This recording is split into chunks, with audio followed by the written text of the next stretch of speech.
श्रीमद् रामायणम्।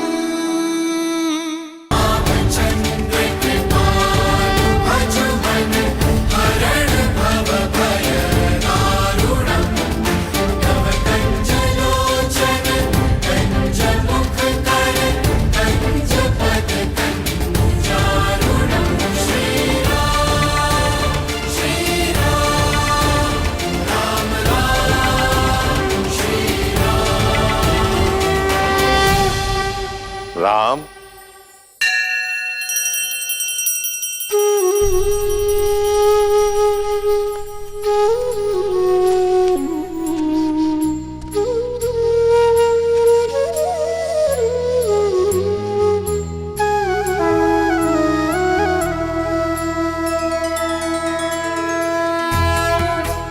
यशस्वी भव।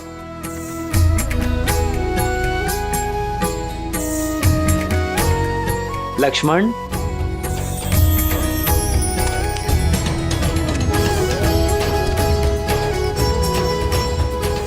भरत, शत्रुघ्न,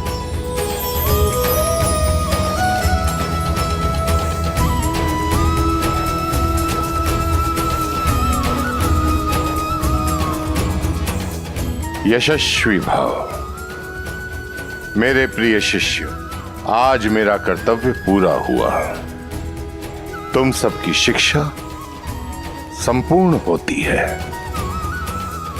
किंतु सदा स्मरण रखना, जीवन से सीखने की प्रक्रिया का कभी अंत नहीं होता। जी आचार्य।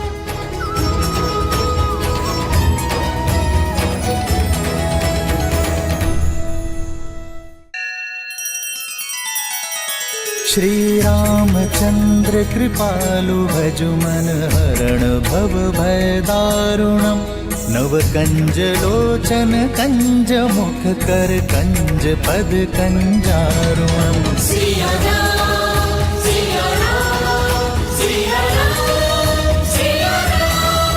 आदर्श और मर्यादा की है ये कथा महापावनम। काट मद श्री से मिला दे श्रीमद् रामायणम।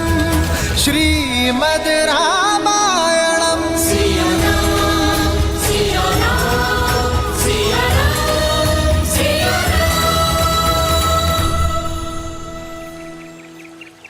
लक्ष्मण भैया, आज तो हम बहुत खुश हैं। सुमित्रा माँ से मिलने वाले हैं आज तो हम।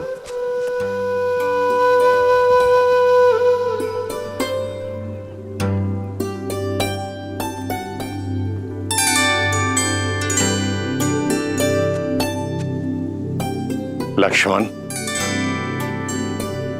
घर जाने के प्रबंध हो गए? जी गुरुदेव। भरत,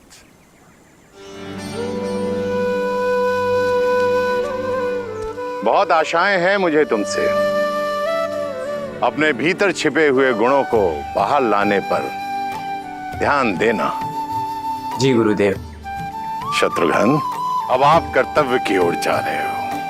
अधिक उद्दंडता मत करना। जी आचार्य। राम दिखाई नहीं दे रहा है। राम कहाँ है? गुरुदेव, भैया तो प्रतिदिन की भांति आज भी दिनचर्या पर ही गए हुए हैं। परंतु आज तो अवकाश है सबका। गुरुदेव, भैया ने कहा कि भरत, जब तक मैं आश्रम में हूं तब तक अपने कर्तव्यों से विमुख नहीं हो सकता।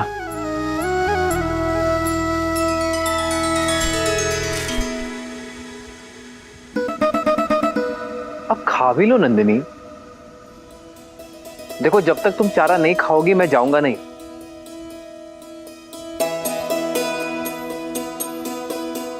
नंदिनी, इस आश्रम में मेरी माताएं नहीं थी। तुमने मुझे स्नेह दिया, और मैं भी तुमसे उतना ही प्रेम करता हूं।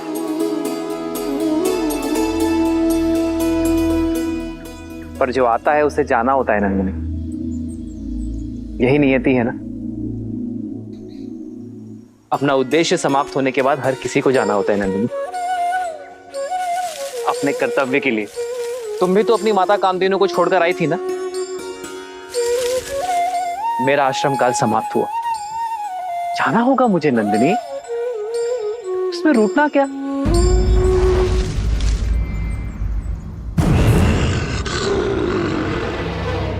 मैं आता रहूंगा तुमसे मिलने। देखो अब मौन होकर चारा खा लो, और कल से कोई और आएगा तुम्हें खिलाने तो शांति से खाना। देखो नंदनी, अगर तुमने चारा नहीं खाया तो मैं रूठ जाऊंगा, चला जाऊंगा मैं यहां से। नंदनी मैं सत्य कह रहा हूं, मैं चला जाऊंगा। ठीक है, मैं चला।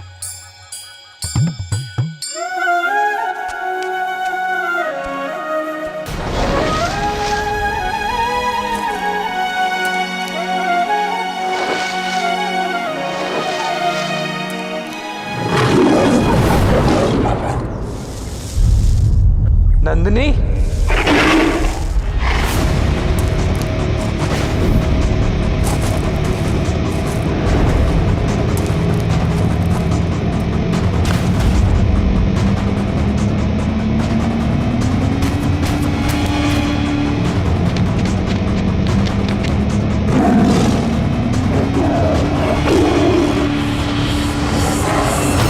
छोड़ दो नंदिनी को, ये मेरी रक्षा में है क्रूर बाघ।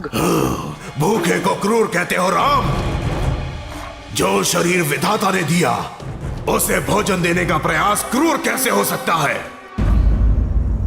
प्रकृति ने मुझे बनाया ही ऐसा है कि अन्य पशुओं को खाकर जीवित रहूं।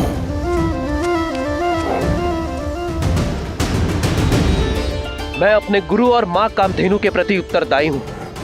मेरे धर्म के आड़े मत आना, अन्यथा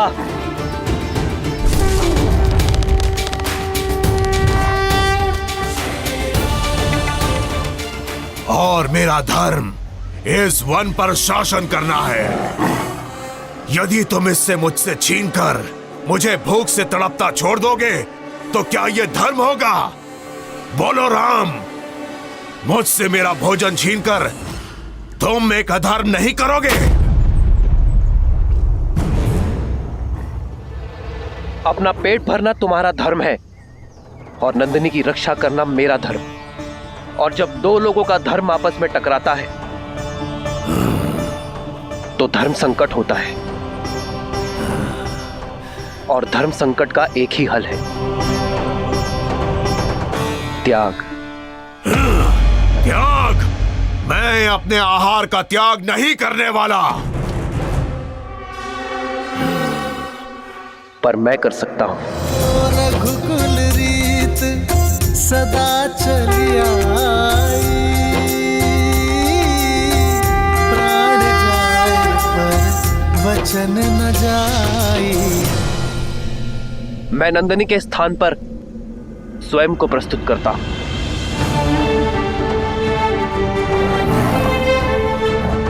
नंदिनी को मुक्त कर दो और मुझे अपना आहार बना लो। तुम्हें भोजन मिलेगा और मेरे कुल की प्रतिष्ठा भी बनी रहेगी। एक गाय के लिए अपने प्राणों की आहुति दोगे? मूर्ख मत बनो। चारों ओर देखो, कोई नहीं यहाँ। किसी ने हमारी बात नहीं सुनी। यदि तुमने कहा बाघ ने नंदिनी का आखेट किया तो कोई भी तुम्हें दोष नहीं देगा। दुर्घटनाएं घटती हैं। सत्य कहा, कोई नहीं है यहां, कोई नहीं देख रहा है हमें। यदि सबको सूचना मिलती है कि एक बाघ ने राम को खा लिया तो कोई तुम्हें दोष नहीं देगा। दुर्घटनाएं घटती हैं, कोई नहीं देख रहा है, इसलिए मैं अपने कर्तव्य छोड़ने का पाप नहीं कर सकता, क्योंकि अपने कर्तव्य के लिए त्याग से अधिक शुभ और कुछ नहीं।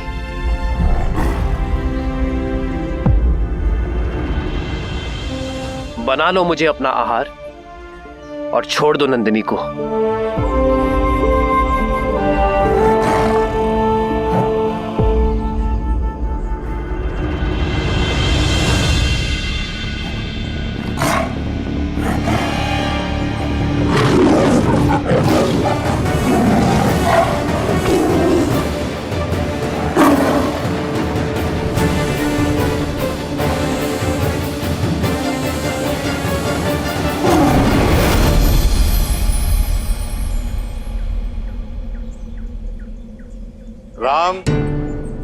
नंदिनी सुरक्षित है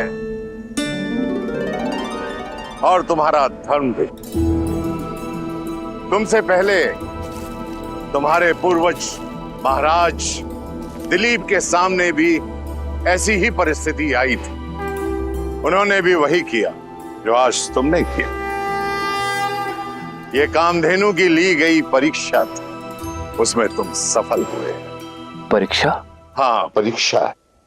धर्म और अधर्म का ज्ञान होने पर चयन करना सरल होता है राम, किंतु कई बार उचित और अनुचित के बीच में एक हल्की सी धुंधली रेखा होती है, जो आज तुम्हारे साथ हुआ। और कई बार व्यक्ति लोभी हो जाता है, अधर्म अपना लेता है, करुणा को त्याग देता है, परंतु तुमने करुणा का साथ नहीं छोड़ा। मैं तुमसे बहुत प्रसन्न हो रहा। मैं आजीवन आपकी सीख स्मरण रखूंगा आचार्य। धर्म, करुणा, सत्य और त्याग भाव, ये मेरे जीवन के स्तंभ होंगे। मैं आजीवन काम, क्रोध, मोह, लोभ, अहंकार और ईर्ष्या को पराजित करने के लिए युद्ध करता रहूंगा।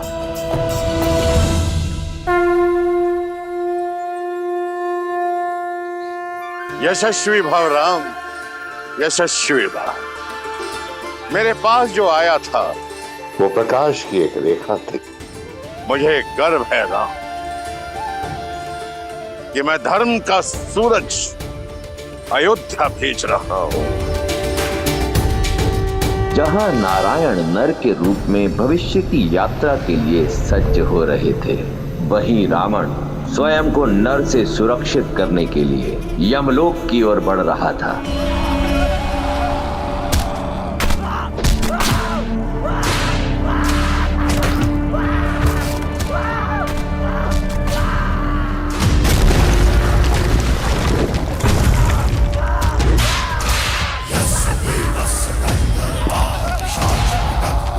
यम, कहाँ हो? समक्ष आओ। मृत्यु के द्वार पे खड़े होकर मृत्यु को पुकारने वाले दुष्ट, कौन हो तुम? महाकाल का एक भक्त, काल के देव का काल।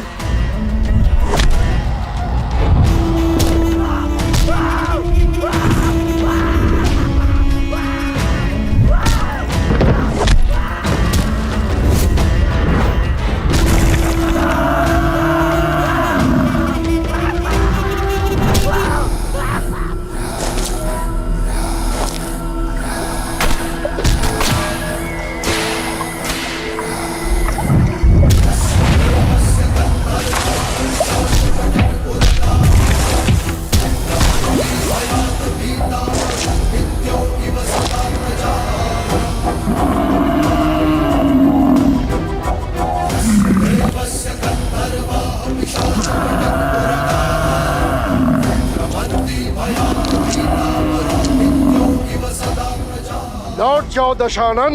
आ गए हम। मुझे लगा था कुबेर की भांति भाग जाओगे। यक्ष और यम में यही अंतर है।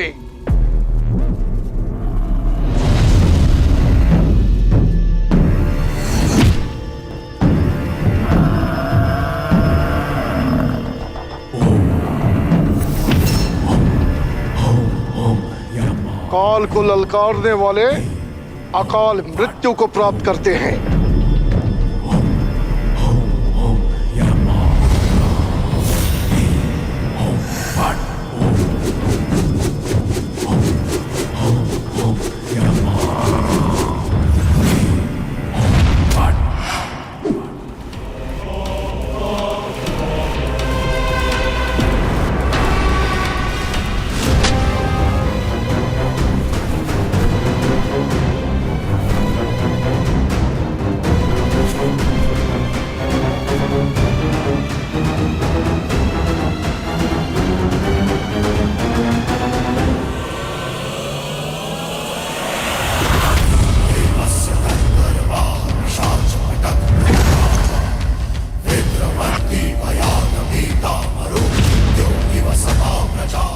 और महाकाल का वो भक्त जिसे स्वयं महादेव का आशीर्वाद प्राप्त हो, उससे काल को भयभीत होना चाहिए।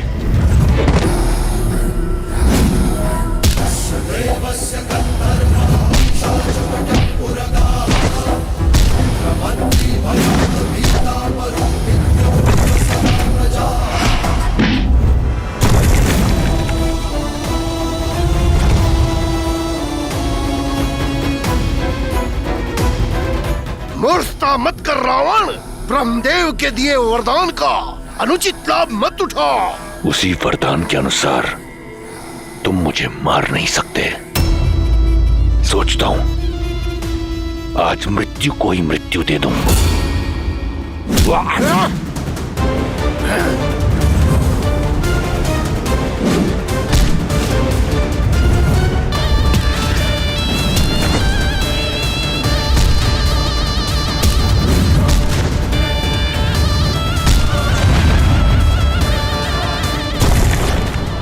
यम, सावधान।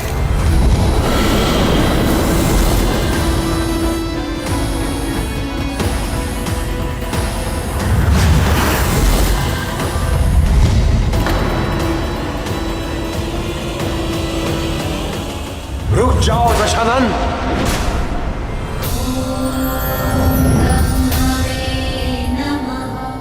आप धर्मराज है यम, भूल गए इसकी मृत्यु आपके हाथों नहीं है।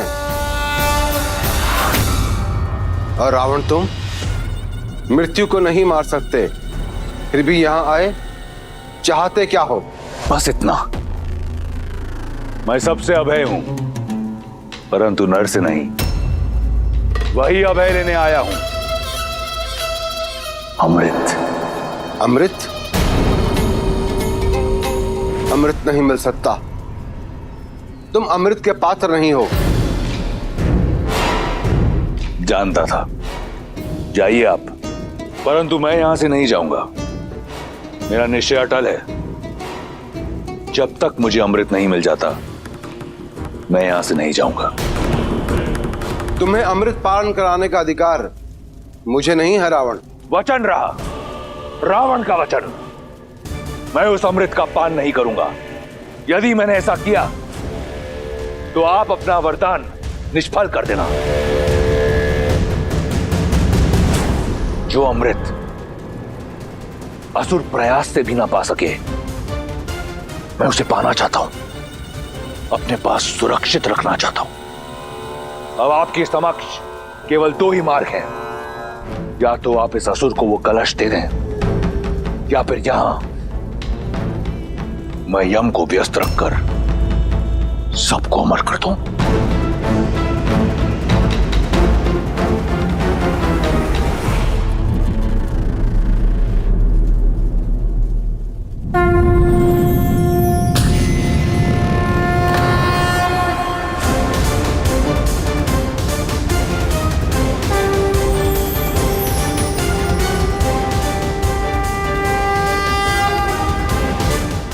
उत्तम, अति उत्तम।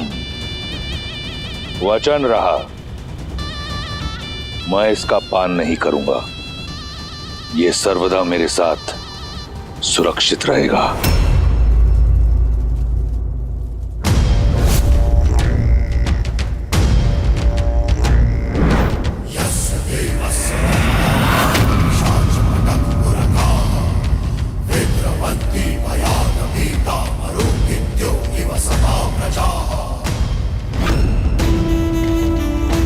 नर का अभय नहीं दिया था ना ब्रह्मदेव? अब देखो, नर ले आओ या कोई और जाति उत्पन्न करो, जैसे ही मुझ पर प्रहार होगा, ये कलश टूटकर इसका अमृत मेरे लहू के साथ मिल जाएगा। इस तरह मेरा वचन भी नहीं टूटेगा। अब रावण का कोई तोड़ नहीं।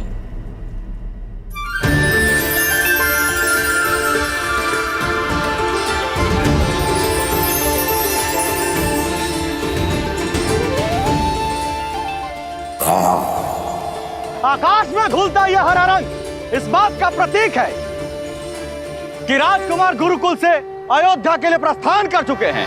श्री रामचंद्र की जय, श्री रामचंद्र की जय, श्री रामचंद्र की जय, श्री रामचंद्र की जय, श्री रामचंद्र।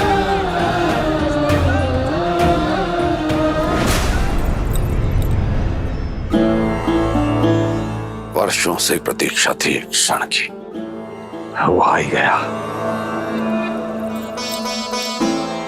प्रतीक्षा तो हमने भी की है अपने पुत्रों के लौटने की,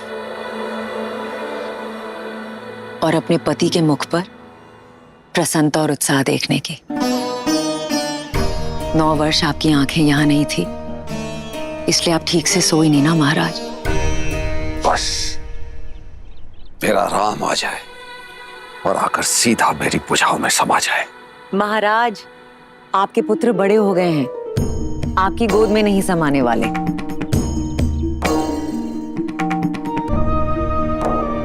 हम तो ये भी नहीं जानते कि हमारे पुत्र दिखते कैसे हैं महाराज। ये निर्दयी समय कितने वेग से दौड़ता है ना।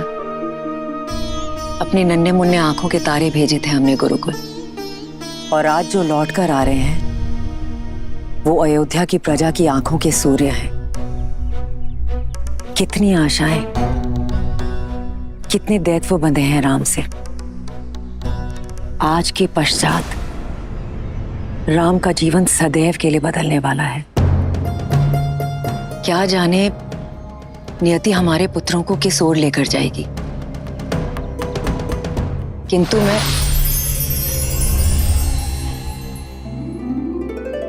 महाराज, इस रंग का क्या अर्थ है?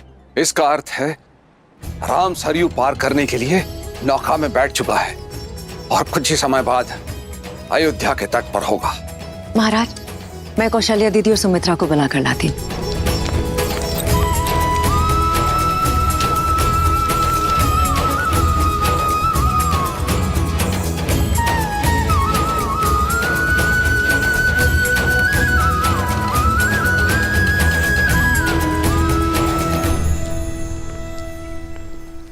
क्या हुआ महारानी?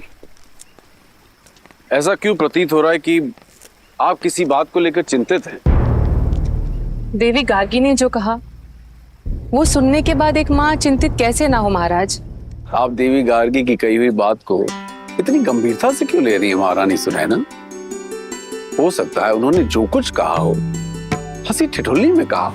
हाँ, पर उन्होंने जो भी कहा सच ही तो कहा है ना महाराज। और वो बात कहीं ना कहीं मेरे मन में अटक गई है। क्या सीता के लिए योग्य वर मिल पाएगा? अवश्य मिले। ऐसे क्यों कह रही हैं आप? हमारी पुत्री तो असाधारण है। इसी बात की तो चिंता है महाराज कि हमारी पुत्री असाधारण है। नदी कितनी भी बेगवती क्यों ना हो, यदि उसे उचित मार्ग ना मिले तो वो सागर तक ना पहुंचकर बीच में ही कहीं खो जाती है। हमें सीता के लिए उचित वर ढूंढना प्रारंभ कर देना चाहिए महाराज। किंतु उससे पूर्व हमारे लिए यह जानना आवश्यक है कि विवाह के लिए हमारी पुत्री सीता सज है या नहीं। तुम्हारे माता पिता को तो अवश्य तुम्हारी विवाह की चिंता हो रही होगी। विवाह योग्य जो हो गई हो तुम। विवाह के विषय में मैंने सोचा नहीं है माता गार्गी, पर यदि कन्या आत्मनिर्भर हो, सबल और योग्य हो, तो क्या उसे सच में विवाह नहीं करना चाहिए?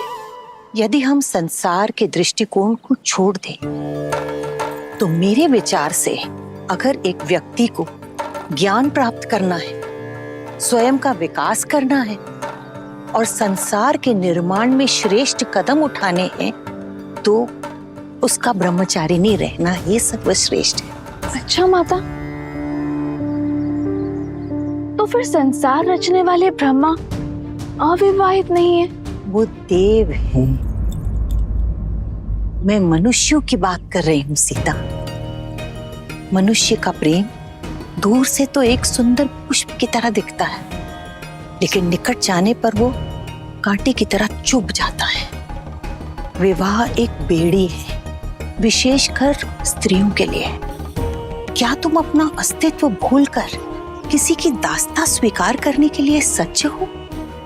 क्या तुम ऐसा जीवन जीने के लिए सज्ज हो जिसमें तुम्हारे सपने तो चूर चूर हो जाएंगे, किंतु तुम्हारे पति का सपना तुम्हारे जीवन का सत्य होगा। उसकी इच्छा तुम्हारी इच्छा होगी।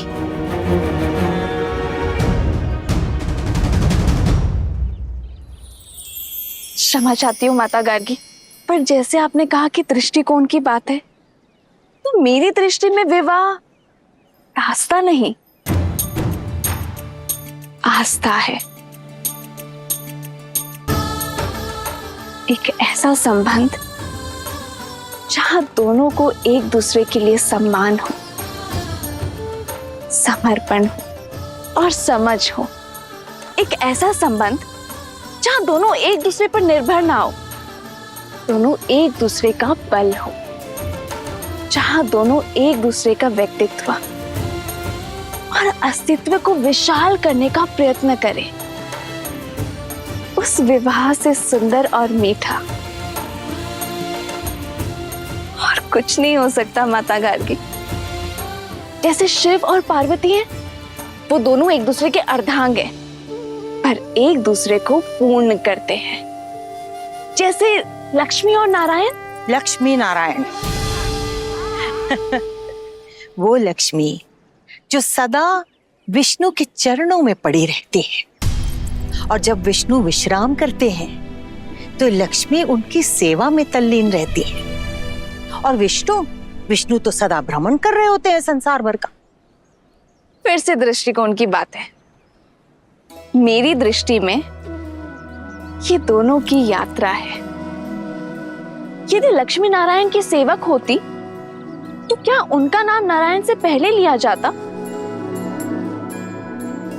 लक्ष्मी का नारायण के चरणों में होना उनके सेवक का नहीं, विष्णु को जगाने का प्रतीक है। लक्ष्मी विष्णु को प्रेरणा देती है कि जागो और अपना कर्तव्य करो।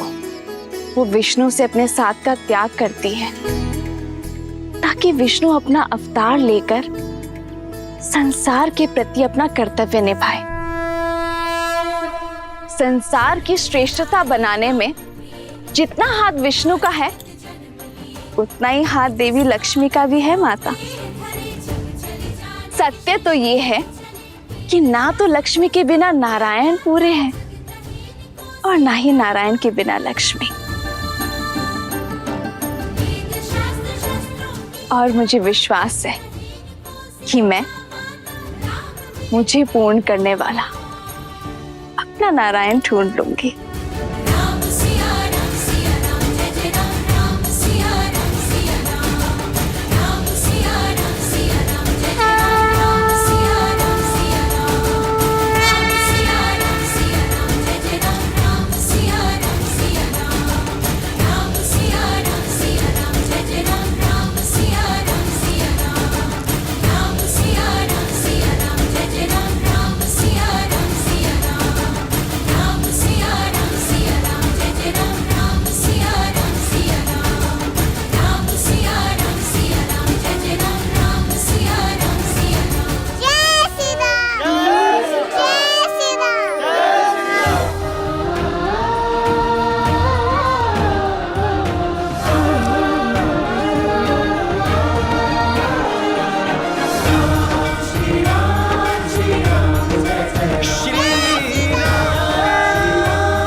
भैया, रथ पे चलते हैं।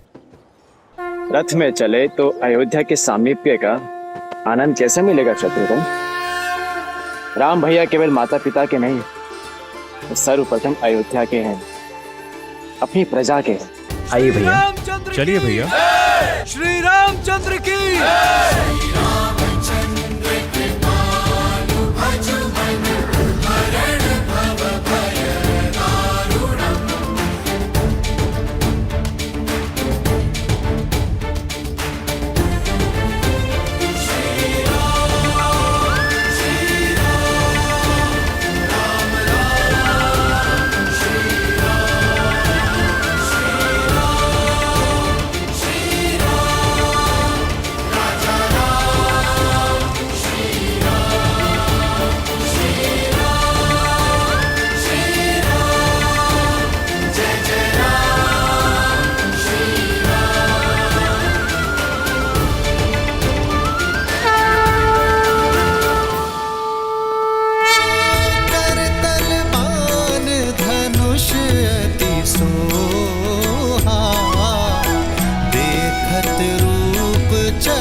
गोचर मोहा, जिन्ह बिथी है बिह रही सब भाई, थकत हो ही सब लोग लुगाई।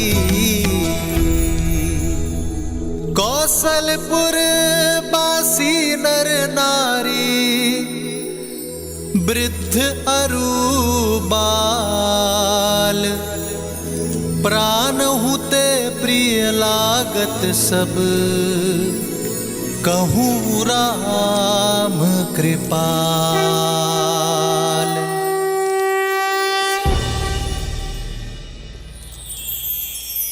श्री रामचंद्र की, श्री रामचंद्र की, श्री रामचंद्र की, श्री रामचंद्र की, श्री रामचंद्र की, श्री रामचंद्र की, श्री रामचंद्र की।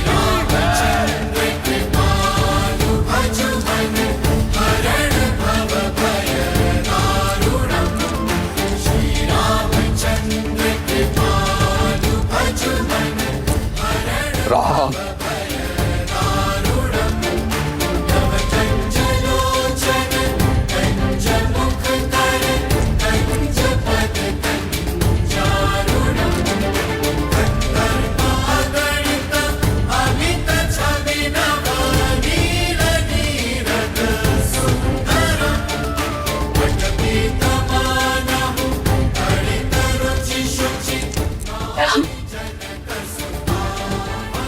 देखिए दीदी, हमारा राम कितना बड़ा हो गया है।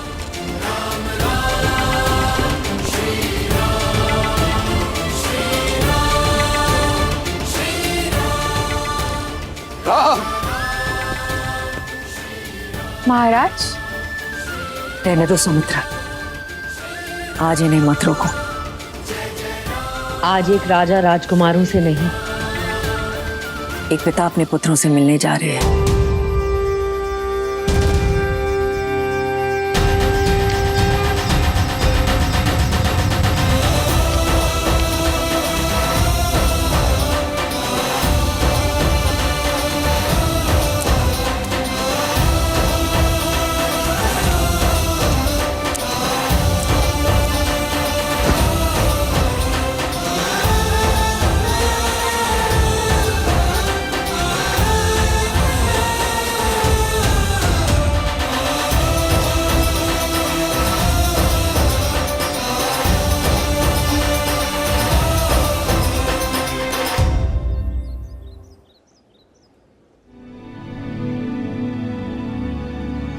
राम, कैसे बताऊं तुम्हें, तुम्हारे बिना एक एक पल किस प्रकार बिताए हैं मैंने। अंततः तुम आ ही गए राम। राम,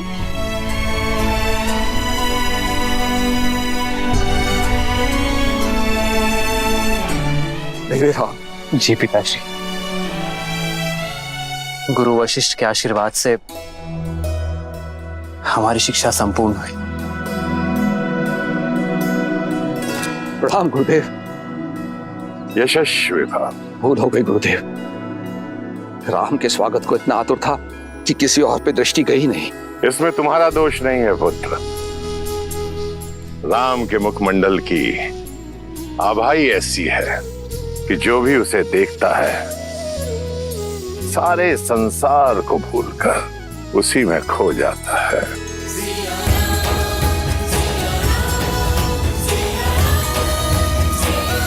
श्री रामचंद्र की, श्री रामचंद्र की, श्री रामचंद्र की, श्री रामचंद्र की, श्री रामचंद्र की। अयोध्या वासियों, आपका राजकुमार लौट आया है, मेरा पुत्र रामचंद्र। श्री रामचंद्र की, श्री रामचंद्र की। राजकुमार। पिताश्री, मेरे भाई भी आपसे आशीर्वाद की प्रतीक्षा में है। मेरा पुत्र लक्ष्मण, आयुष्मान भव।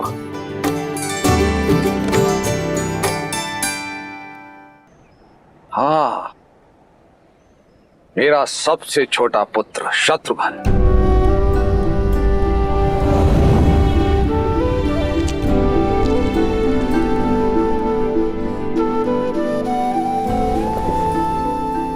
आयुष्मान भव। पिताश्री, भरत।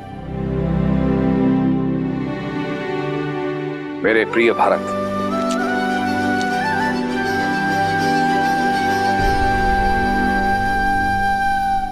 नमन पिताश्री। आयुष्मान भव। भरत आपके लिए कुछ भेंट लाया पिताश्री।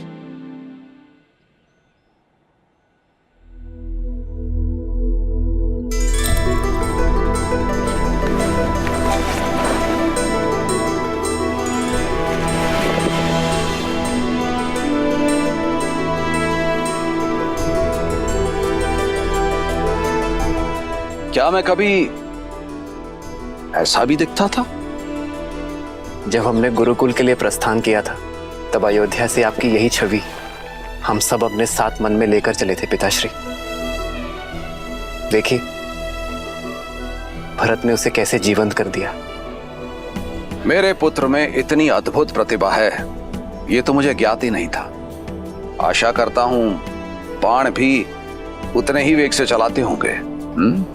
जी पिताश्री। आइए राजसभा में चलते हैं। समस्त मंत्रिमंडल और सभासद अपने राजकुमारों की प्रतीक्षा कर रहे हैं। चलिए पिताश्री, अगर आज्ञा हो तो पहले हम माताओं से मिल लें।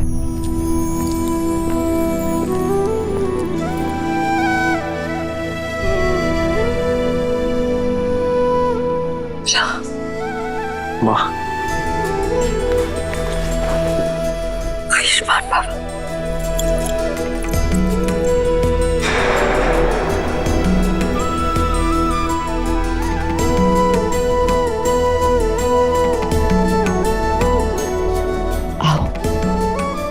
देखिए मेरा राम कितना बड़ा हो गया है।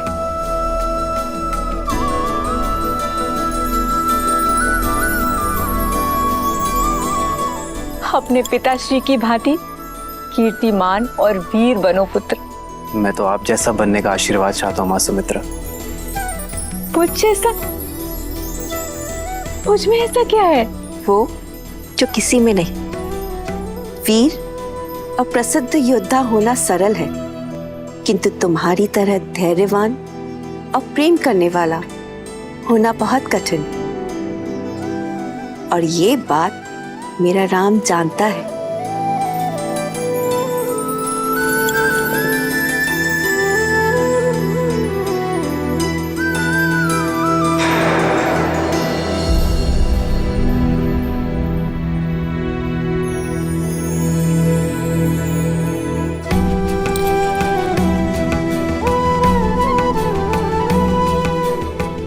माँ।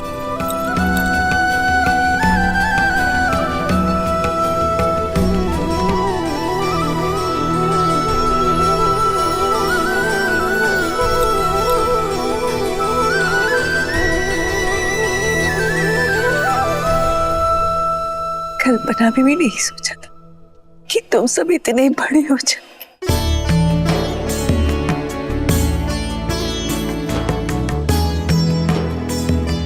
हमने अपने नन्हे नन्हे पुत्र गुरुकुल भेजे थे और देखिए सब इतने बड़े होकर लौटे हैं। सोचा था जैसे नन्हे मुन्ने भेजे थे वैसे ही वापस आएंगे। राम मेरे गले लगेगा और पूछेगा कि मेरा राजभोग कहाँ है। आज भी तो गले लगा ना माँ। वैसे मेरा राजभोग कहाँ है?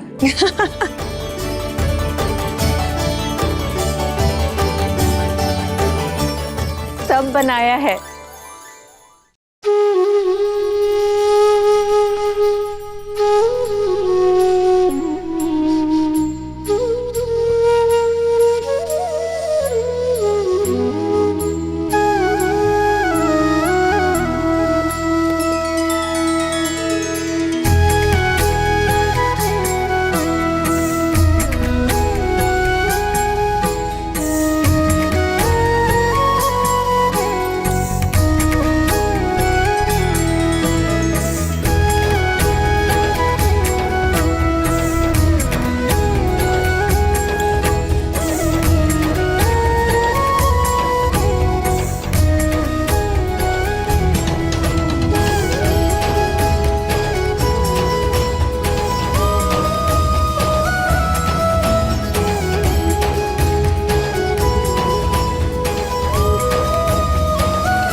और ये तुम्हारे लिए।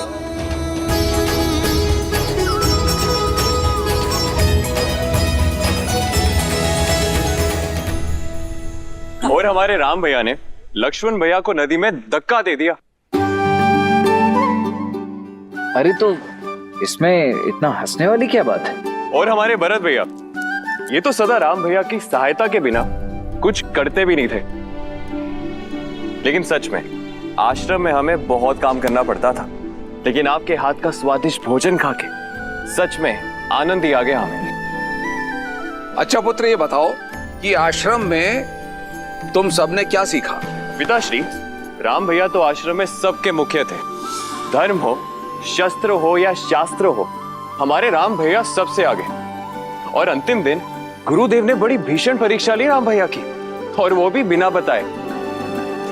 अच्छा, क्या परीक्षा ली थी? माया और करुणा में अंतर की।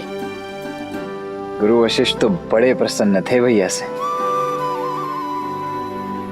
और लक्ष्मण, तुमने क्या सीखा? वही माता जो सदा से मुझे सीखना था। भैया राम का सर्वश्रेष्ठ रक्षक बनना और प्रत्येक कार्य में उनकी सहायता करना। और मुझसे नहीं पूछना, मैंने तो पहले ही कहा है, शस्त्र और अस्त्र मुझे भले भांति आते हैं, लेकिन जीवन का आनंद लेना मुझे सबसे अधिक आता है। देखिए मत, देखिए। नटखट पुत्र भरत, तुमने क्या सीखा?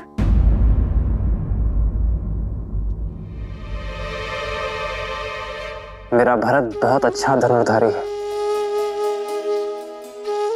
आप पर जब लक्ष्य सिद्ध हो तभी।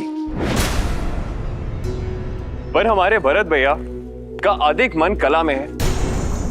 मेरे भरत भैया कविता बहुत अच्छी लिखते हैं और चित्र तो बहुत ही सुंदर बनाते हैं। ये तो बहुत ही अच्छी बात है कि हमारे सारे राजकुमार युद्ध करना जानते हैं। जो शस्त्र के साथ शास्त्र में प्रवीण हो, कला में ज्ञातक हो, मन से कोमल हो, वो विशेष है।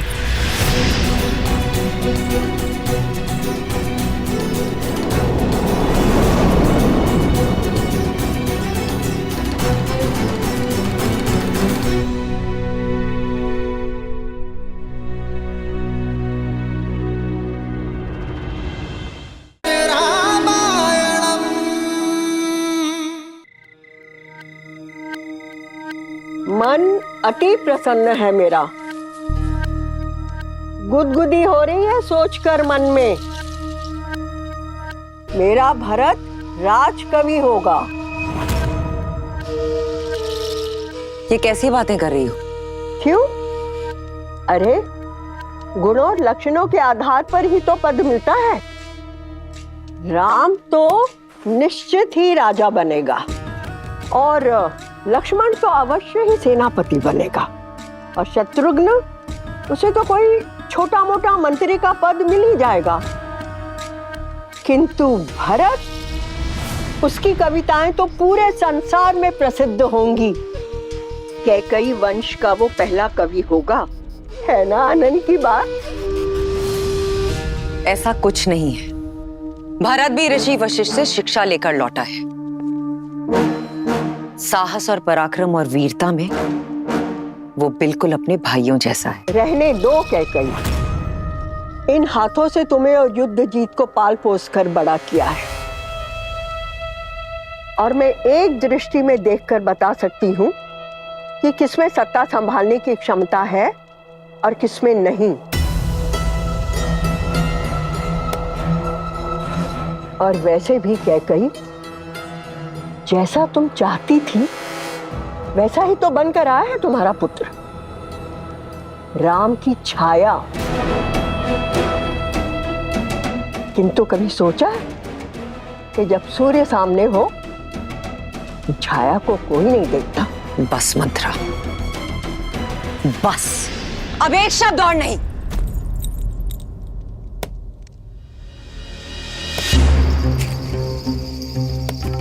बुरा क्यों लगा कैकई? तुम तो अवध की रानी हो, राम की माँ हो। मैं तो आज भी तुम्हारी दासी मंथरा हूँ, तुम्हारी शुभ चिंतक। मंत्रा, एक शब्द और नहीं। निकलो यहां से और एक काम करना, आज रात तुम बाहर ही सोना। जाओ यहां से। मैं चली जाऊंगी कैकई, मैं तो श्वान हूँ, कुकर। मैं वहां आंगन में रहकर भी तुम्हारी रखवाली करूंगी कैकई। पर कब तक? मेरे बाप कौन तुम्हें संभालेगा?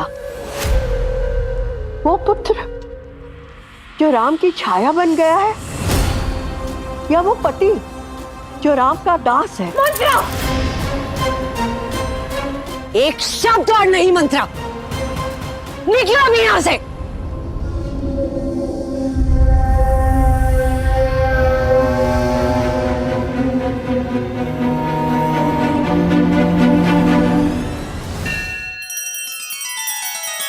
श्री रामचंद्र कृपालु भजु मन हरण भव भय दारुणम।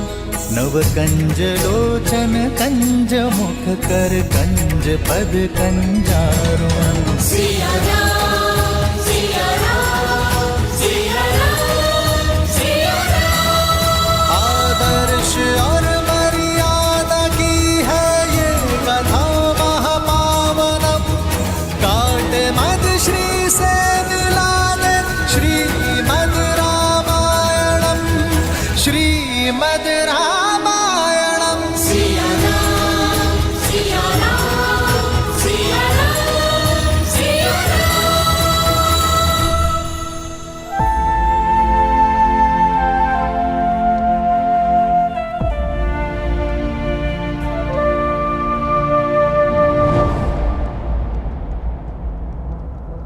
जैसा तुम चाहती थी वैसा ही तो बनकर आया है तुम्हारा पुत्र। राम की छाया। जब सूर्य सामने हो तो छाया को कोई नहीं देखता। मेरे बाप कौन तुम्हें संभालेगा? वो पुत्र जो राम की छाया बन गया है, या वो पति जो राम का दास है?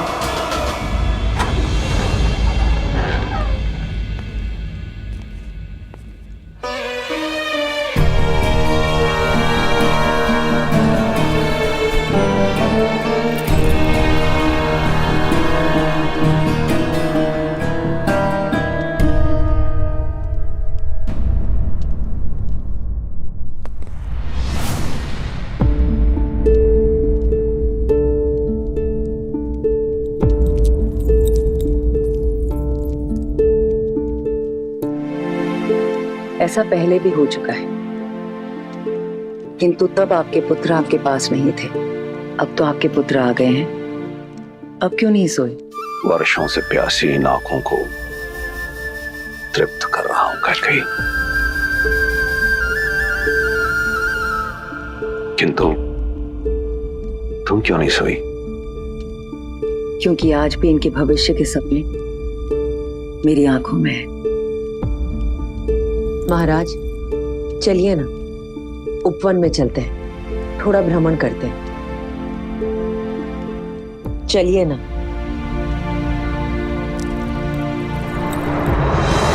नहीं कैकई, मेरे पुत्र अभी अभी लौटे और तुम उन्हें मुझसे दूर भेजने की बात कर रही? मैं उन्हें कल भेजने की बात नहीं कर रही। 1-2 मास उनके स्नेह का आनंद उठाने के पश्चात हमें एक कठिन निर्णय लेना होगा महाराज। नहीं कैकई, ये वियोग मेरा हृदय तोड़ देगा। अयोध्या के सुयोग के लिए ये वियोग आवश्यक है महाराज। वो बरगद का पेड़ देख रहे हैं? आपने ही उसे उसके पिता की छाया से दूर किया था ताकि वो पनप सके, किंतु अन्य पौधों का क्या? आपने कदाचित नहीं देखा है, लेकिन मैंने एक बात का अनुभव किया है। संदेह नहीं कि राम एक दिन अयोध्या पर राज करेगा, किंतु तब उसे विश्वस्त और अनुभवी भाइयों की आवश्यकता होगी। इस वक्त अति आवश्यक है कि हमारे सारे पुत्र राजकाज सैन्य संचालन सीखें।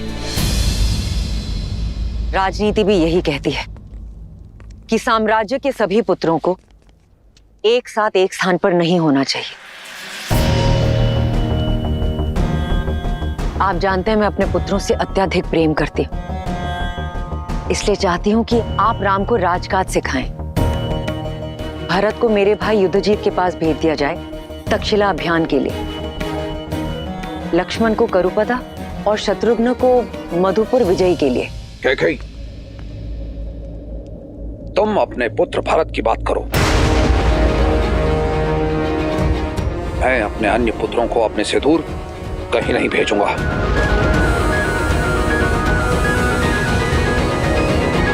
क्या कहा आपने? केवल मेरा पुत्र भरत, अर्थात भरत के अतिरिक्त मैं किसी की माता नहीं। कैकेयी, तुम मेरी बात का अनुचित अर्थ निकाल रही हो। मैं आपके शब्द और अर्थ दोनों समझ गई हूं महाराज।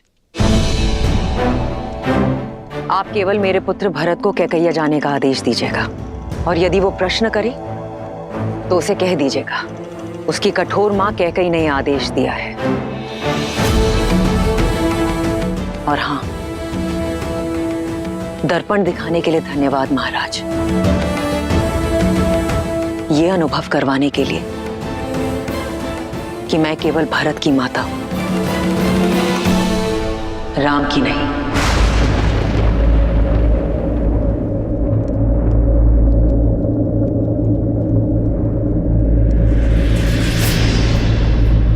कैकेयी,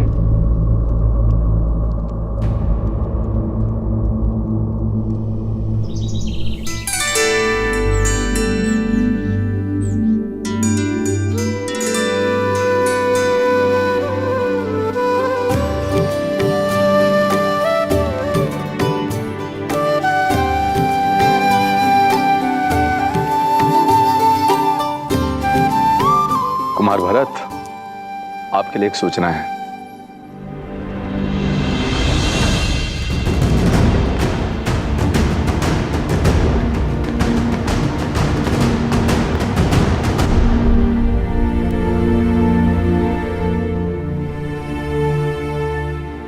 तुम भीतर आ सकते हो भरत। ये मैं क्या सुन रहा हूँ माँ? पिताश्री ने मुझे कैकैया भेजने का आदेश दिया है। ये तो बहुत अच्छी बात है। अपने नानाश्री और मामाश्री को मेरा प्रेम और प्रणाम देना। माँ, आप, पिताश्री ने कहा है कि ये सब आपकी इच्छा है। आप मुझे अयोध्या से दूर क्यों कर रही हैं माँ?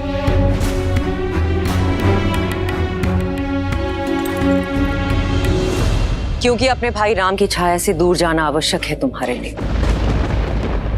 अपने अस्तित्व को ढूंढने के लिए, स्वयं के लिए और राम के लिए। अपनी निर्दयता राम भैया पर मत थोपिए माँ। आपका द्वेष किससे है? राम भैया से या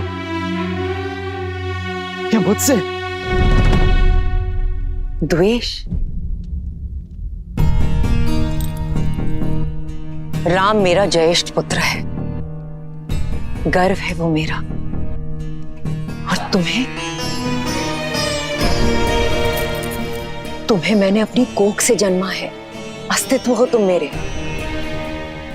भूल कर भी कभी मत सोचना कि मैं अपने पुत्रों से द्वेष कर सकती हूं, परंतु अपने स्वार्थ के लिए, अपने प्रेम के लिए उनके भविष्य को कभी दांव पर नहीं लगा सकती। देखो स्वयं को भरत, कैसे टूटे हुए लाचार दिख रहे हो। देखो मुझे, तुम अयोध्यापति नरेश दशरथ के पुत्र हो, अश्वपति के नाती हो, तुम कैकैयी के भरत हो, राम के भाई हो तुम। यदि मेरे ये सब कहने के पश्चात भी तुम्हें लगता है कि मेरी दृढ़ता मेरा स्वार्थ है और मैं निर्दयी हूं और इस कारण तुम मुझसे घृणा करना चाहते हो, तो मुझे ये भी स्वीकार है भरत।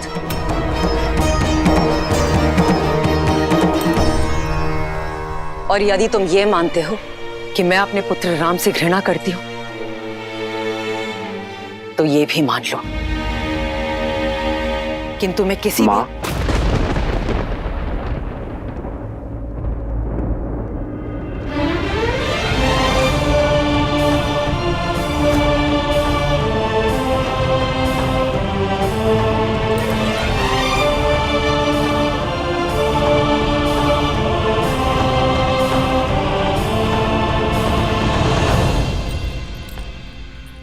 राम, मेरा कहने का वो तात्पर्य नहीं था।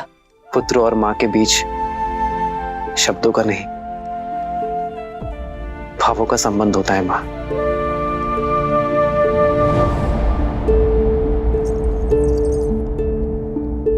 और ये बात मेरा भोला भरत भले ही ना समझे, पर मैं अच्छे से समझता हूं।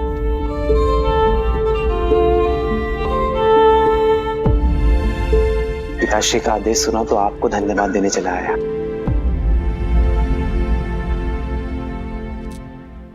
मां ने जो बात कही है वो मैं कब से अनुभव कर रहा हूं भरत,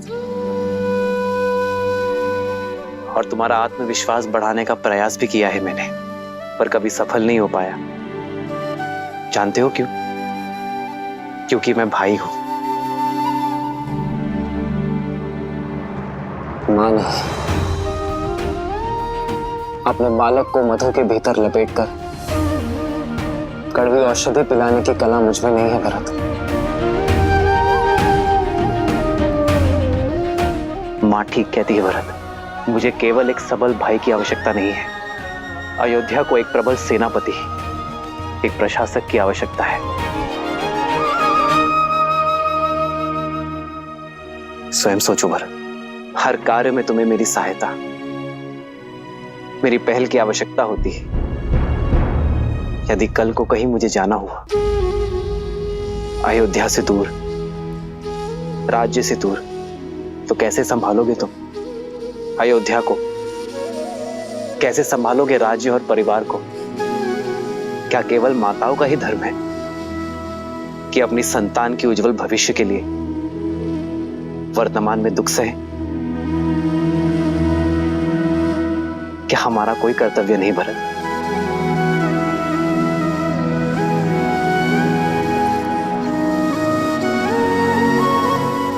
मेरी मां मुझसे कभी घृणा, कभी द्वेष कर ही नहीं सकती, क्योंकि मेरे लिए वो स्वयं उस पुत्र से दूर रहने को सज्ज है जिसे उन्होंने जन्म दिया।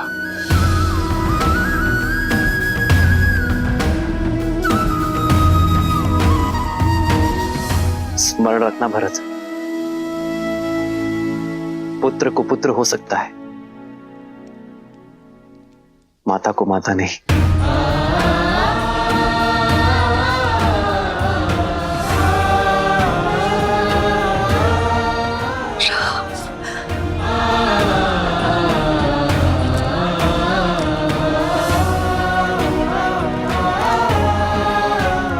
मुझे क्षमा करना मां,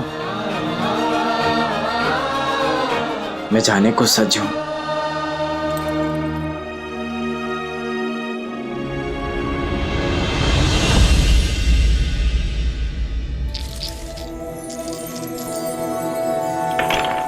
लो, मैं तो विजय के और निकट आ गई सुकीर्ति।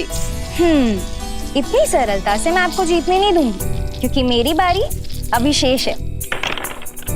देखा, 12 आप लोगों से आगे हुई ना उर्मिला दीदी।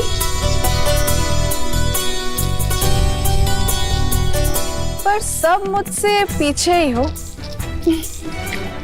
हारने के लिए सच होना मानवी। जीत तो सकती हो उर्मिला दीदी, किंतु केवल तभी जब सीता दीदी के पास ठीक से ना गिरे।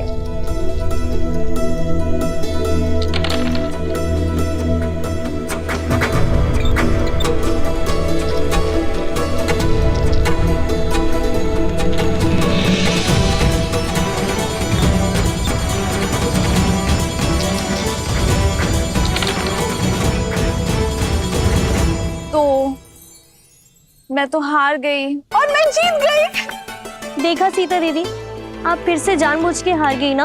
आप हमेशा यही करती है, गार की जैसी विदुषी को अपने ज्ञान से हरा देती है और अपनी बहनों के सामने हमेशा हार जाती हैं। क्योंकि तुम्हारी जीत मेरी जीत है और अपनों से हारने में जो सुख मिलता है ना, वो 100 विजयों से भी अधिक है।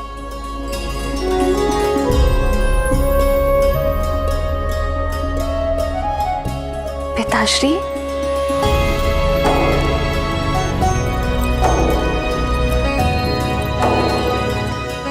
प्रणाम पिताश्री। दीर्घायु भव। मुझे सीता से कुछ एकांत में बात करनी है।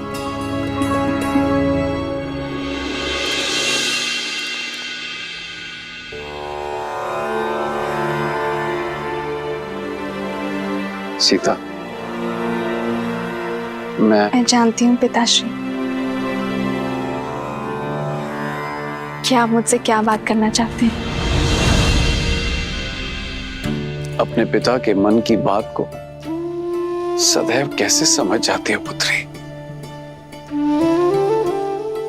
जिस पिता ने इतनी कठिनाइयां सहकर अपनी पुत्री को सारे आनंद दिए, वो अपने पिता के मन की दुविधा को कैसे नहीं समझेगी पिताश्री? पुत्री की आयु होने पर हर पिता के मुख पर चिंता रहती है और साथ ही आपके मुख पर यह भी उलझन है कि क्या आपकी पुत्री इस विवाह के लिए सज है या नहीं। तो इस उलझन का हल क्या है पुत्री? जब उलझन ही नहीं है तो हल कैसा पिताश्री? मैं आपसे ये नहीं पूछूंगी कि एक कन्या को अपना घर छोड़कर पराये घर में क्यों जाना होता है,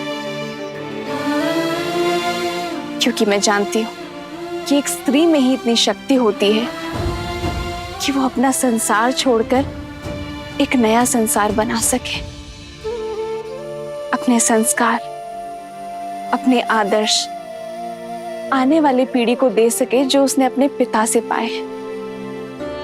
पिताश्री, संसार समझता है कि स्त्री का कोई एक घर नहीं होता, जहां जन्मी वो मायका और जहां जाती है वो ससुराल।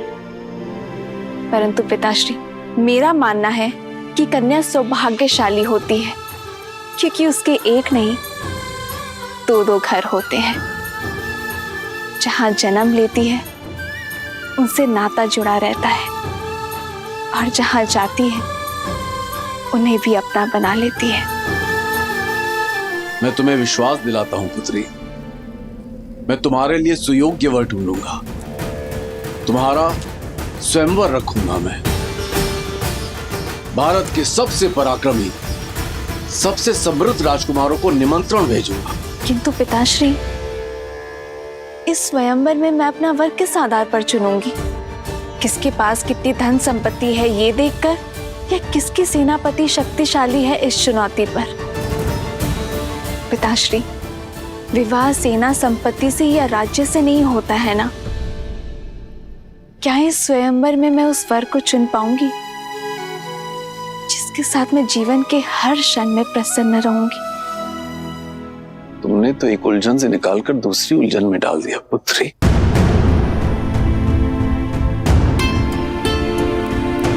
माता, कुछ अति महत्वपूर्ण होने वाला है। पिताश्री ने शीघ्र बुलाया है।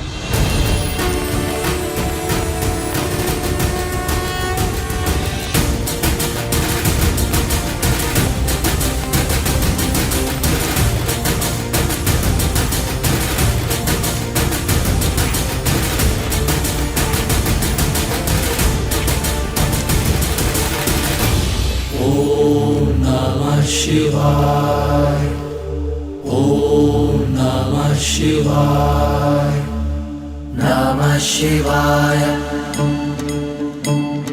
नमः शिवाय, नागेन्द्रहाराय त्रिलोचनाय भस्मान्तरागाय महेश्वराय नमः शिवाय, नमः शिवाय। हे महादेव, मेरी पुत्री सीता को जैसा वर चाहिए केवल आप ही दे सकते हैं। अब मुझे समझ में आया,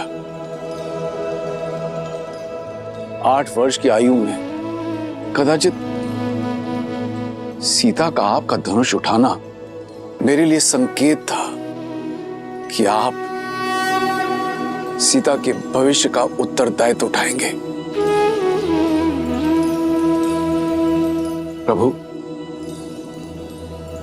मैं सीता के स्वयंवर की घोषणा करना चाहता हूं।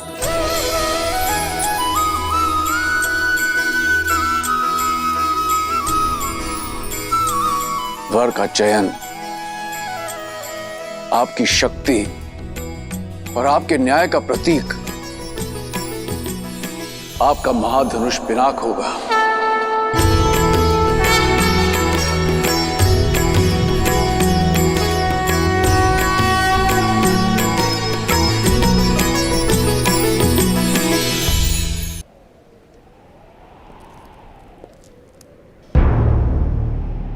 मैं अपनी पुत्री सीता के स्वयंवर की घोषणा करता हूं।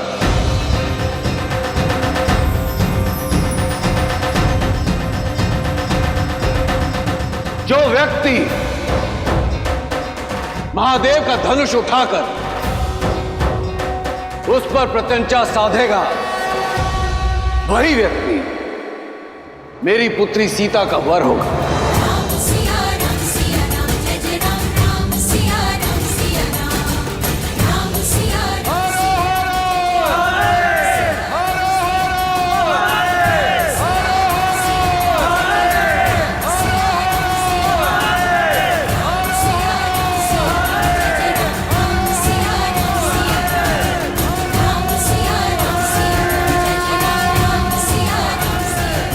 जनक ने सीता के लिए वर ढूंढने का उत्तरदायित्व आप पर छोड़ दिया है प्रभु। सत्य तो यह है देवी कि मिथिला में अपने इस उत्तरदायित्व को निभाने का प्रबंध मैंने कई वर्ष पहले ही कर दिया था। कैसे, बताइए ना, कैसे ढूंढेंगे जनक राम को? जो सच्चे मन से राम को खोजना चाहें, राम तो उन्हें मिल ही जाते हैं। और वैसे भी संसार में ऐसा कौन है जो राम को खोजना नहीं चाहता।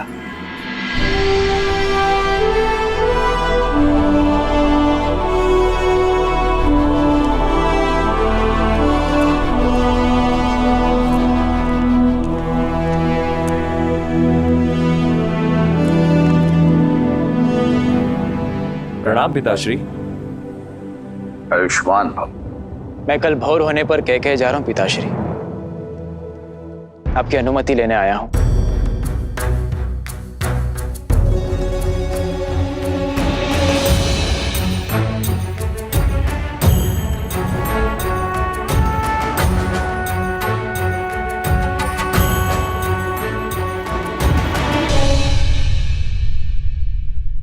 और शत्रुघ्न, तुम कहां जाने के लिए सज्ज हो? पिताश्री, भरत भैया को मेरी आवश्यकता होगी और फिर मेरा भी मन है कि मैं मामा के देश का भ्रमण कराऊं। शत्रुघ्न का निर्णय अच्छा है पिताश्री। 1 से 2 सदा श्रेष्ठ होते हैं। यदि आपका मन हो तो मैं जाऊं पिताश्री।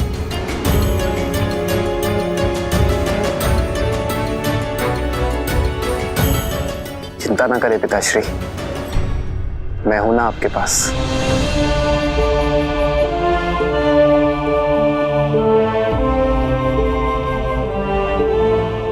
अनुमति है।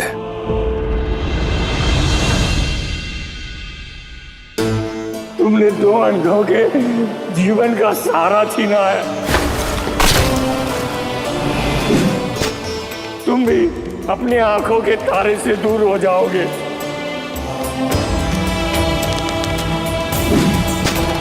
अपने धर्म रक्षक पुत्र के वियोग में तरस तरस कर मरोगे तुम।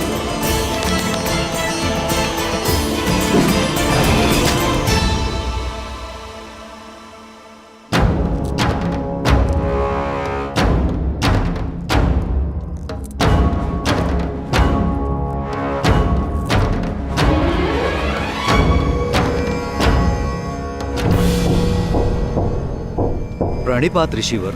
आपके महाराज दशरथ कहाँ हैं? मुझे उनसे भेंट करनी है, शीघ्र, अतिशीघ्र। परंतु ऋषिवर, आपका परिचय? आर्य, आप इतनी रात्रि में क्या कर रहे हैं आर्य? अभ्यास। प्रयास कर रहा हूं कि अपने आप को युद्ध के लिए सज्ज रखूं। जानती हूँ आपका तेज और शौर्य ढल नहीं सकता आर्य, परंतु आयु ढलती है। अब राम का समय है, युद्ध अयोध्या को पुकारेगा तो उत्तर देने की बारी राम की है। वही तो कारण है, मैं राम से दूर नहीं रह सकता। भय कि कहीं भरत और शत्रुघ्न की भांति राम पुनः उससे दूर ना हो जाए। महाराज की जय हो। महाराज, इस समय कष्ट देने के लिए क्षमा चाहता हूं, पर ऋषि विश्वामित्र पधारे हैं।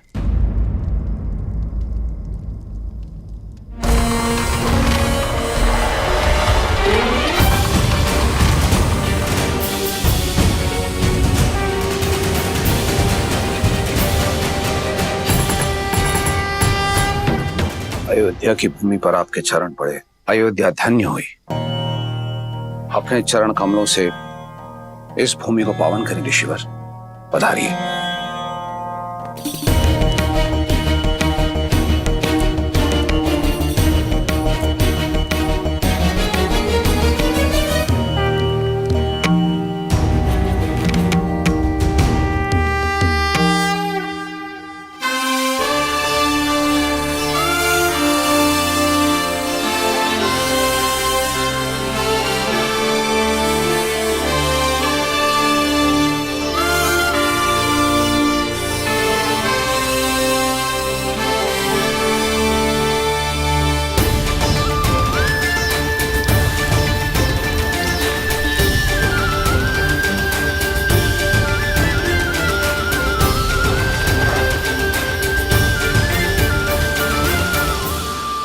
ऋषिवर, मेरा पुत्र अभी अभी शिक्षा प्राप्त करके लौटा है, इसे आशीर्वाद दें।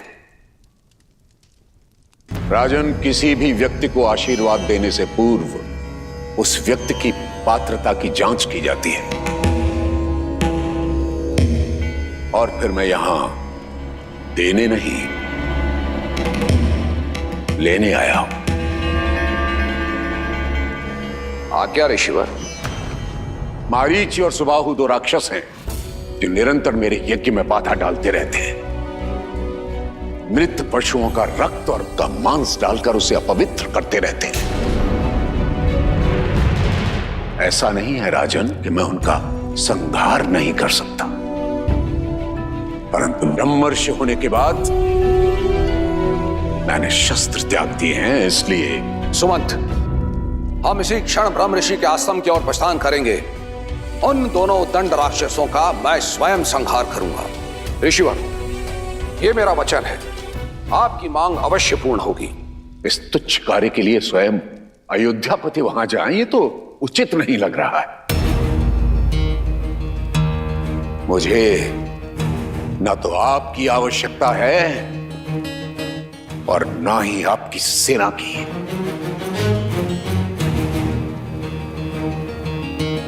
तो ऋषिवर, मैं और क्या दे सकता हूं?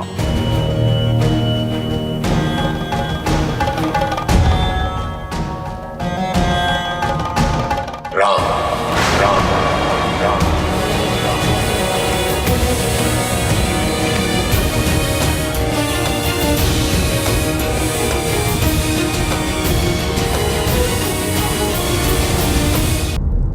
राजन, आप अपने पुत्र के लिए आशीर्वाद चाहते थे और मैं सहाय था। आप राम मुझे दे दीजिए, दोनों की इच्छाओं की पूर्ति हो जाएगी। किंतु ऋषिवर, मेरा राम, वो तो बालक है अभी। तो यूं समझिए कि उस बालक के बड़े होने का समय आ गया।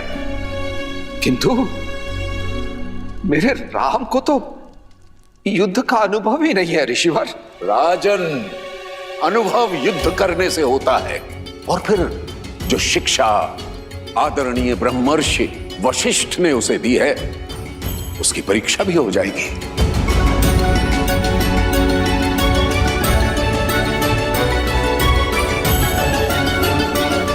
तो ऋषिवर, मैं राम को अपनी सेना में सम्मिलित कर लेता हूं, ये तो ठीक रहेगा ना? राजन, क्या मैंने अपनी बात स्पष्ट नहीं की? मुझे आप नहीं, राम चाहिए।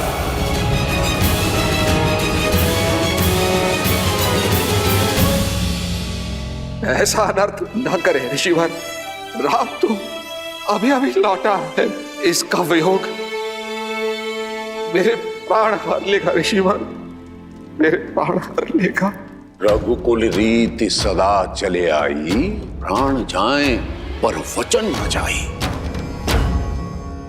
परंतु ऐसा प्रतीत होता है कि आप इन शब्दों को विस्मृत कर गए हैं राजन। प्राणों की इतनी ही चिंता है तो रघुकुल की वचनबद्धता का ढिंढोरा क्यों पीटते हैं अयोध्यापति? विश्वास नहीं होता कि आप महान राजा हरिश्चंद्र के वंशज हैं, जिसने अपना सब कुछ त्याग दिया था अपने शब्दों का मान रखने के लिए। पहली बार अयोध्या ने निराश किया।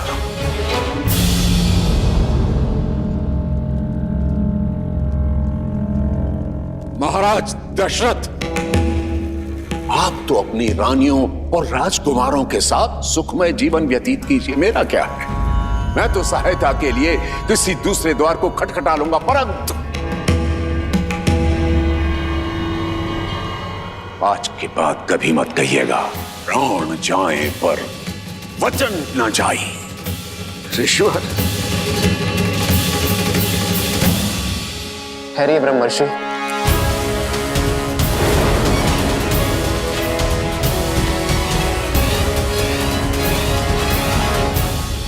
आप धर्मपरायणता के अवतार हैं, ज्ञान में सर्वश्रेष्ठ है। आप किसी भी असुर को स्वयं दंडित करने में सक्षम हैं, किंतु ब्रह्मत्व का मान रखने और रघुकुल का मान बढ़ाने स्वयं अयोध्या आए हैं। आपके साथ चलना मेरा सौभाग्य होगा गुरुवर। केवल एक अनुरोध है, कल प्रातः तक प्रतीक्षा कीजिए, अयोध्या का स्वागत स्वीकारिए। ठीक है, कल प्रातः काल तक का समय है तुम्हारे पास। जैसे ही कल का सूर्योदय होगा, अयोध्या के मान का उदय होगा अथवा उसके तेज का अस्त होगा।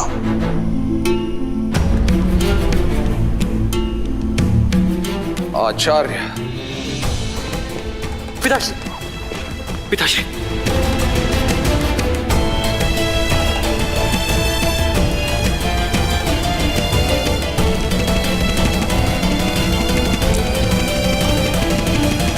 प्रणाम गुरुदेव।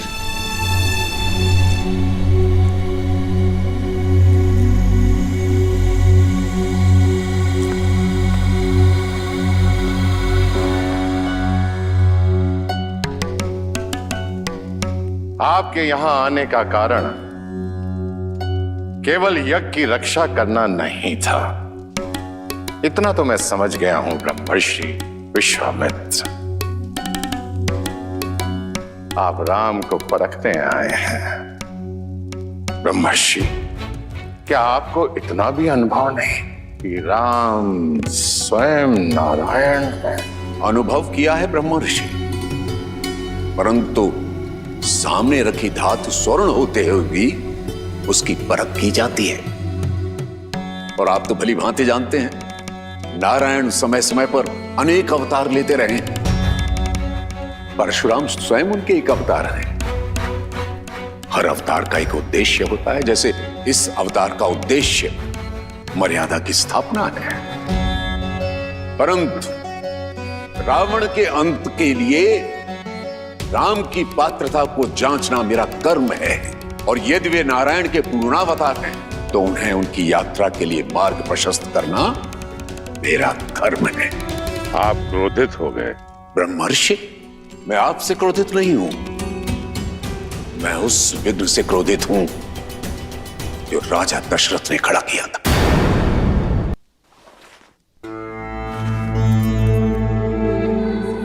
सेवकों, राजवैद्य को सूचित करो कि तुरंत आए। पिताश्री,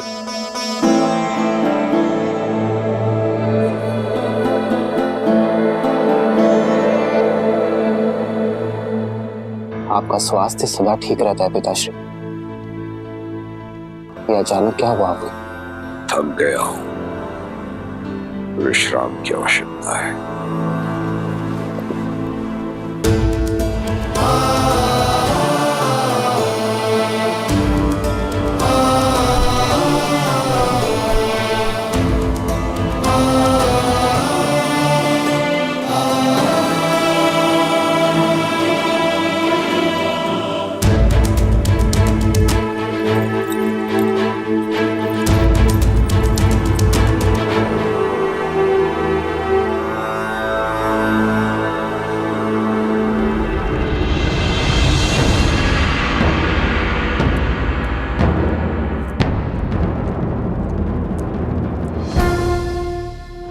प्रणाम आचार्य। महाराज दशरथ की ठीक नहीं है आचार्य, कोई कुंठा है उनके मन में। तुम्हें क्या प्रतीत होता है? ऐसा क्या है? यही प्रश्न मुझे आपसे करना है आचार्य। पिताश्री का ऐसा व्यवहार मैंने कभी नहीं देखा। एक ऋषि को उसकी मनचाही सहायता देने में इतना संकोच क्यों? मैंने पहले भी कई बार अनुभव किया है आचार्य।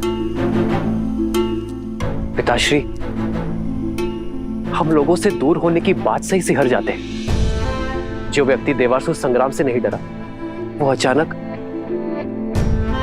दो राक्षसों से अपने पुत्र के सामने की बात को लेकर भयभीत क्यों है? आपने तो उन्हें बालपन से पाला है, उन्हें शिक्षित किया है। मेरी माताओं से अधिक आपने उन्हें निकट से देखा है। एक पुत्र होने के नाते मेरा यह कर्तव्य है आचार्य कि मैं अपने पिताश्री के मन के भय को दूर कर सकूं। बोलिए आचार्य, उनके भय का कारण क्या है? भय के बिना प्रेम निभता नहीं है, पर प्रेम ही सबसे बड़े भय का कारण है। उनका भय तुम हो राम, तुमसे बिछड़ने का भय है जो तुम्हारे पिता को दुर्बल बना देता है। उन्हें मोह है राम अपनी संतान से, विशेषकर तुमसे राम। आप तो आचार्य हैं, उनके पिता समान, उनके गुरु भी आप ही हैं, तो क्या आप उन्हें इस व्यथा से दूर नहीं कर सकते? कई बार रोग का कारण ही उसकी औषधि होता है राम। दशरथ का रोग भी तुम हो और निदान भी भय की काट विश्वास होता है राम। अब देखना है कि राम अपने पिता को वो विश्वास दिला पाता है या नहीं। प्रश्न दशरथ के धर्म का नहीं,